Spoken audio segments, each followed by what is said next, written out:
Halo semuanya, saya Eko Kurniawan. Ini adalah materi pertama dari seri Kotlin Collection. Nah, sebelum kita mulai praktek, kita akan kenalan dulu tentang apa itu collection.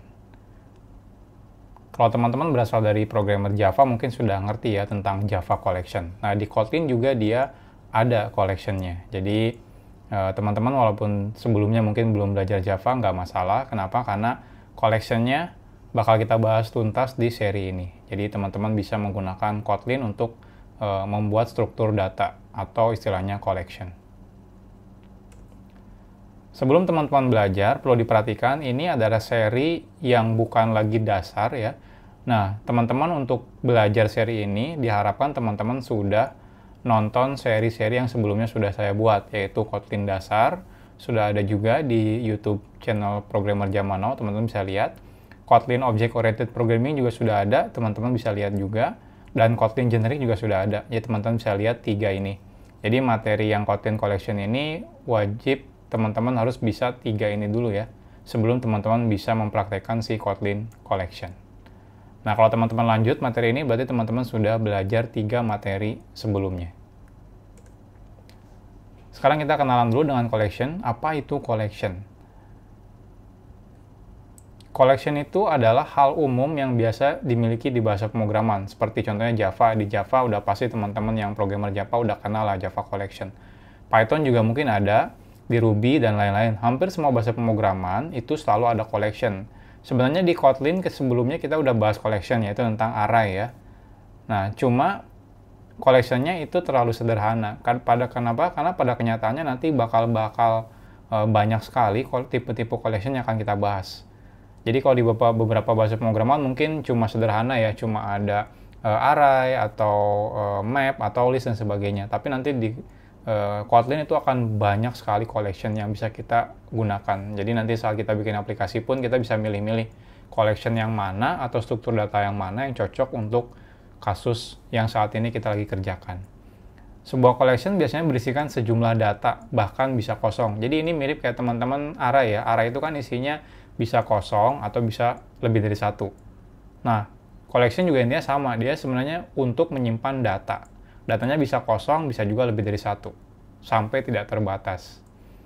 Kotlin Standard Library menyediakan data collection yang sudah bisa langsung kita gunakan tanpa tambahan library lain. Jadi teman-teman saat menggunakan collection di Kotlin, teman-teman tidak perlu mendownload atau menambahkan library dari luar. Teman-teman bisa pakai bawaan Kotlin, itu otomatis jalan ya. Nah, secara garis besar ada tipe-tipe collection. Jadi di Kotlin itu ada dua jenis collection. Yang pertama itu apa? Yang pertama adalah immutable. Nah, apa itu immutable? Immutable itu adalah secara kata, immutable itu artinya tidak bisa berubah. Jadi kalau ada collection dengan tipe immutable, artinya collection yang hanya mendukung operasi read only. Artinya apa? Kalau misalnya teman-teman sudah membuat collection, tipenya immutable, collection tersebut tidak bisa dirubah isi datanya. Jadi kalau teman-teman di awal bikin collection, isinya ada dua data gitu ya, nah itu teman-teman nggak bisa rubah lagi. Tetap dua data terus. Teman-teman cuma bisa ngambil datanya, tidak bisa ngerubah datanya. Nah yang kedua, jenis mutable. Nah ini kebalikan dari immutable. Kalau immutable itu fix, tidak bisa dirubah lagi. Kalau mutable itu bisa berubah. Ya. Jadi mutable juga sebenarnya collection turunan dari immutable. Cuma bedanya dia mendukung operasi write seperti add, edit, dan remove. Ya, kalau misalnya immutable kan dia cuma read only ya. Tapi kalau mutable dia turunan dari immutable, artinya dia bisa read, tapi juga ditambah dukungan operasi lain seperti add, edit, dan remove. Jadi intinya kalau teman-teman mau bikin struktur data yang cuma read only, teman-teman menggunakan immutable. Kalau teman-teman bikin struktur data yang pengen bisa dirubah datanya, teman-teman menggunakan mutable. Nah ini diagram struktur data collection yang ada di Kotlin ya, kurang lebih seperti ini. Tidak usah bingung dengan istilah-istilahnya, nanti kita akan bahas lengkap detail satu persatu. Jadi intinya, jadi semua kelas collection di Kotlin itu selalu dari iterable. Dimana di iterable dia akan diturunkan menjadi collection, dan yang kedua menjadi mutable iterable. Nah, mutable, iterable artinya seperti yang saya bilang ya, mutable itu artinya bisa dirubah. Jadi defaultnya collection di Kotlin itu tidak bisa dirubah. Jadi tidak ada nama kelasnya itu namanya immutable, yaitu nggak ada. Berarti kalau misalnya tidak ada mutable depannya, itu berarti teman-teman tahu kalau kelas tersebut itu tidak bisa dirubah. Jadi ini iterable, collection, list, set itu tidak bisa dirubah. Tapi kalau teman-teman lihat depannya ada mutable,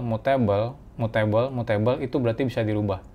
Jadi secara garis besar teman-teman nanti pas akan belajar iterable, habis itu collection, di mana turunan collection itu ada mutable collection yang bisa dirubah, di mana mutable collection itu ada mutable list dan juga mutable set, ya.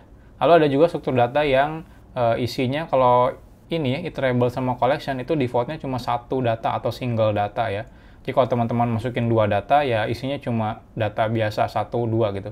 Nah kalau map itu key value. Nanti kita akan bahas lebih detail. Teman-teman nggak usah bingung dulu dengan istilah-istilah sekarang ya. Nanti kita akan bahas lengkap. Jadi kurang lebih seperti ini. Jadi ini gambaran besar struktur data collection di Kotlin ya. Nanti kita akan bahas satu persatu. Di materi selanjutnya kita akan bahas dulu yang paling sederhana dulu, yaitu adalah struktur data list.